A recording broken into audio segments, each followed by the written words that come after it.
You ask Tiger to solve. This deals with linear equations with one unknown. The final result is a equals 1. Let's solve it step by step. Simplify the expression. Group like terms. Simplify the arithmetic.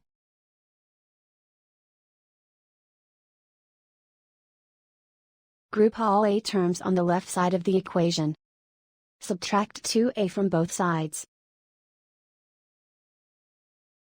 Group like terms.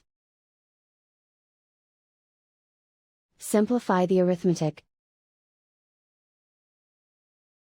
Group like terms. Simplify the arithmetic. Group all constants on the right side of the equation. Add 5 to both sides.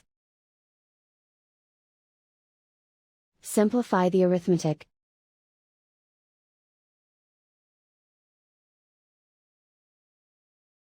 Isolate the a. Divide both sides by 2. Simplify the fraction.